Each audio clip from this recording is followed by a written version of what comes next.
Hello friends, welcome to my YouTube channel. तो friends, आज इस वीडियो में हम भारतीय राज्य व्यवस्था यानी कि इंडियन पॉलिटी के जो इंपॉर्टेंट क्वेश्चंस बनते हैं उनको डिस्कस करेंगे, जो आपके आने वाले एग्जामों के लिए काफ़ी इंपॉर्टेंट होने वाले हैं। तो चलिए, बिना टाइम वेस्ट करें हम वीडियो को शुरू करते हैं। फर्स्ट क्वेश्चन है, संविधान में मौलिक कर्तव्यों का समावेश निम्नलिखित में से किसकी सिफारिश पर किया गया है? तो ऑप्शन आप देख सकते हैं। ए है प्रशासनिक सुधार आयोग, बी है स्वर्ण सिंह समिति, सी है राजमन्नार आयोग और डी के है कस्तूरी रंगन समिति। तो इसका राइट आंसर क्या हो जाएगा? तो राइट आंसर हो जाएगा इसका ऑप्शन नंबर बी, यानी कि सरदार स्वर्ण सिंह समिति की सिफारिश पर क्या है, भारतीय संविधान में मौलिक कर्तव्यों का समावेश किया गया है।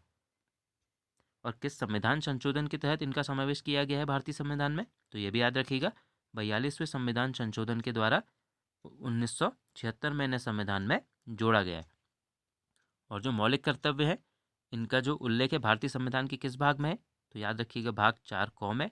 और किस अनुच्छेद में है? अनुच्छेद 51 कौ में। तो ये जो भी फैक्ट हैं यहाँ से इंपॉर्टेंट, इनको याद रखिएगा, यहाँ से एग्जाम में क्वेश्चन पूछे जाते हैं। नेक्स्ट क्वेश्चन है क्वेश्चन नंबर 2, नियंत्रक एवं महालेखा परीक्षक का कार्यकाल कितने वर्षों का होता है?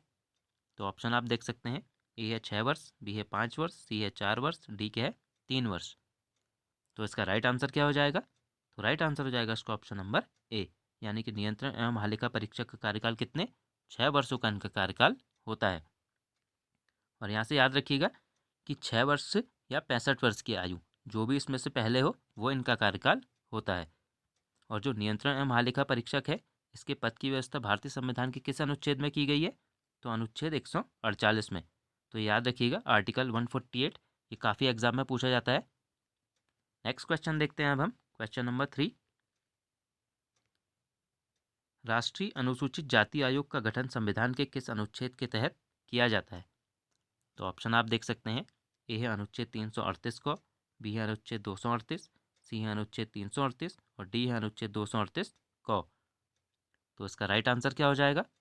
तो राइट आंसर हो जाएगा इसका ऑप्शन नंबर सी, यानी कि अनुच्छेद 338 के तहत क्या है, राष्ट्रीय अनुसूचित जाति आयोग के गठन का प्रावधान संविधान में किया गया है। और यहाँ से एक और इम्पोर्टेंट फैक्ट है, इसे भी याद रखिएगा कि राष्ट्रीय अनुसूचित जनजाति आयोग, इसके गठन का प्रावधान भारतीय संविधान के किस अनुच्छेद में है? तो अनुच्छेद 338 कौ में इसके गठन का प्रावधान किया गया है। तो यहाँ से दोनों चीज़ें याद रखिएगा, राष्ट्रीय अनुसूचित जाति आयोग अनुच्छेद 338 में और राष्ट्रीय अनुसूचित जनजाति आयोग अनुच्छेद 338 कौ में। नेक्स्ट क्वेश्चन देखते हैं हम, क्वेश्चन नंबर 4, वित्त आयोग का गठन किसके द्वारा किया जाता है? तो ऑप्शन आप देख सकते हैं। ए है प्रधानमंत्री, बी है संसद, सी है लोकसभा अध्यक्ष और डी के है राष्ट्रपति। तो इसका राइट आंसर क्या हो जाएगा? तो राइट आंसर हो जाएगा इसका ऑप्शन नंबर डी, यानी कि वित्त आयोग का गठन राष्ट्रपति के द्वारा किया जाता है। और जो वित्त आयोग है, इसके गठन का प्रावधान भारतीय संविधान के किस अनुच्छेद में है? तो अनुच्छेद 280 में इसके गठन का प्रावधान है। तो ये अनुच्छेद भी याद रखिएगा, ये भी काफ़ी एग्जाम में पूछा जाता है। नेक्स्ट क्वेश्चन देखते हैं, क्वेश्चन नंबर 5, किस संविधान संशोधन के द्वारा मतदान की उम्र 21 वर्ष से घटाकर 18 वर्ष की गई थी? तो ऑप्शन आप देख सकते हैं।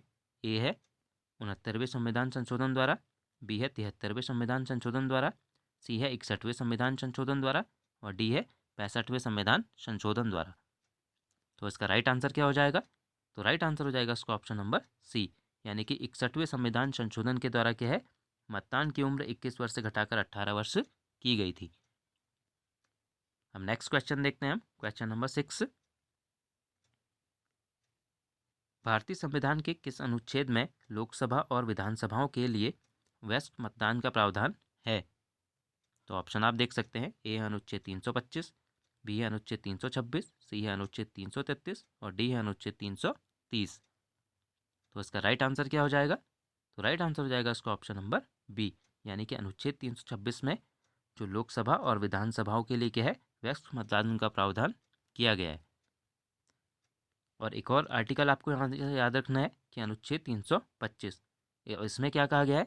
इसमें कहा गया है कि धर्म, जाति, लिंग अथवा वर्ग के आधार पर किसी व्यक्ति को मतदाता सूची में शामिल होने के अयोग्य करार नहीं दिया जाएगा। तो ये दोनों आर्टिकल याद रखिएगा, ये एग्जाम में पूछे जाते हैं, अनुच्छेद 325 और अनुच्छेद 326। नेक्स्ट क्वेश्चन देखते हैं, क्वेश्चन नंबर 7, संविधान के किस भाग में नागरिकता के बारे में चर्चा की गई है? तो ऑप्शन आप देख सकते हैं। ए है भाग 3, बी है भाग 1, सी है भाग 2 और डी है भाग 4। तो इसका राइट आंसर क्या हो जाएगा? तो राइट आंसर हो जाएगा इसका ऑप्शन नंबर सी, यानी कि संविधान के भाग 2 में क्या है, नागरिकता के बारे में चर्चा की गई है। और किस अनुच्छेद में की गई है पूछा जाए तो अनुच्छेद 5 से अनुच्छेद 11 में क्या है, नागरिकता के बारे में चर्चा की गई है। नेक्स्ट क्वेश्चन देखते हैं हम। क्वेश्चन नंबर 8, भारतीय संविधान में मौलिक अधिकारों को किस देश के संविधान से लिया गया है? तो ऑप्शन आप देख सकते हैं, ए है रूस, बी है आयरलैंड, सी है ऑस्ट्रेलिया, डी है अमेरिका। तो इसका राइट आंसर क्या हो जाएगा? तो राइट आंसर हो जाएगा इसका ऑप्शन नंबर डी, यानी कि अमेरिका के संविधान से क्या है, भारतीय संविधान में मौलिक अधिकारों को लिया गया है। अब जो भारतीय संविधान के किस अनुच्छेद में मौलिक अधिकारों का उल्लेख है, तो संविधान के भाग 3 में। और किस अनुच्छेद में? अनुच्छेद 12 से 35 में क्या है, मौलिक अधिकारों का उल्लेख है। तो दोनों फैक्ट यहाँ से याद रखिएगा। और एक और इम्पोर्टेंट फैक्ट इसे भी याद रखिएगा कि जो भारतीय संविधान का भाग 3 है, इसे क्या है, भारत का मैग्ना कार्टा की संज्ञा भी इसे दी जाती है। अब नेक्स्ट क्वेश्चन देखते हैं, क्वेश्चन नंबर 9, संविधान संशोधन के विषय में निम्नलिखित कथनों में से कौन सा या कौन से सही है? तो ऑप्शन आप देख सकते हैं, पहला आपको दिया है, संविधान संशोधन विधेयक संसद के किसी भी सदन में लाया जा सकता है। दूसरा है, राष्ट्रपति संशोधन विधेयक को पुनर्विचार के लिए भेज सकते हैं। तो ऑप्शन आप देख सकते हैं, ए है केवल एक, बी है केवल दो, सी है एक और दो दोनों, और डी क्या है, ना तो एक ना तो दो। तो इसका राइट आंसर क्या हो जाएगा? तो राइट आंसर हो जाएगा उसका ऑप्शन नंबर ए, यानी कि केवल एक सही है, यानी कि संशोधन जो विधेयक है वो संसद के किसी भी सदन में लाया जा सकता है। अब जो दूसरा है यहाँ पे, ये क्या है, गलत है, क्योंकि राष्ट्रपति जो है संशोधन विधेयक को पुनर्विचार के लिए नहीं भेज सकते हैं और ना ही वो विधेयक को अपने पास रख सकते हैं। और जो राष्ट्रपति है उन्हें क्या है, संशोधन विधेयक को अपनी सहमति देनी पड़ती है। तो यहाँ पे दूसरा क्या हो जाएगा, गलत हो जाएगा। और जो संविधान संशोधन विधेयक या संविधान संशोधन की जो प्रक्रिया है, ये किस देश से हमने ली है? तो याद रखिएगा, दक्षिण अफ्रीका के संविधान से हमने ये ली है। और संविधान के किस भाग में संविधान संशोधन का उल्लेख है? तो संविधान के भाग 20 में और अनुच्छेद 368 में क्या है, संविधान संशोधन की प्रक्रिया का उल्लेख है। तो यहाँ से जो ये भाग है और आर्टिकल है, इसे भी याद रखिएगा।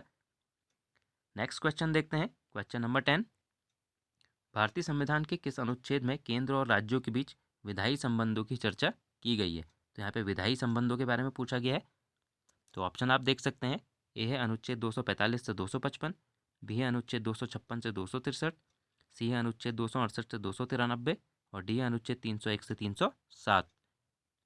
तो इसका राइट आंसर क्या हो जाएगा? तो राइट आंसर हो जाएगा इसका ऑप्शन नंबर ए, यानी कि भारतीय संविधान के अनुच्छेद 245 से 255 में क्या है, केंद्र और राज्यों के बीच विधायी संबंधों की चर्चा की गई है। और किस भाग में की गई है? तो ये भी याद रखिएगा, भाग 11 में अनुच्छेद 245 से 255 में केंद्र और राज्यों के बीच विधायी संबंधों की चर्चा की गई है। और यहीं पे एक और चीज़ याद रखिएगा कि जो भारतीय संविधान का भाग 11 है, इसी में अनुच्छेद 256 से 263 तक केंद्र और राज्यों के बीच जो प्रशासनिक संबंध हैं, इनकी चर्चा इसमें की गई है। और जो संविधान का भाग 12 है, अनुच्छेद 268 से 293 तक, इसमें क्या है, केंद्र और राज्यों के बीच वित्तीय संबंधों की चर्चा की गई है। तो यहाँ से याद रखिएगा कि विधायी संबंधों की चर्चा किस में है, अनुच्छेद 245 से 255 में। और जो प्रशासनिक संबंध हैं, इनकी चर्चा किस अनुच्छेद में की गई है, अनुच्छेद 256 से 263 में। और जो वित्तीय संबंध हैं, उनकी चर्चा 268 से अनुच्छेद 293 में की गई है। तो ये सभी अनुच्छेद याद रखिएगा, ये एग्जाम में पूछे जाते हैं। तो फ्रेंड्स, आज हमने जो पॉलिटी के इंपॉर्टेंट क्वेश्चंस थे उनको डिस्कस किया। मिलते हैं हम नेक्स्ट वीडियो में। Thank you friends.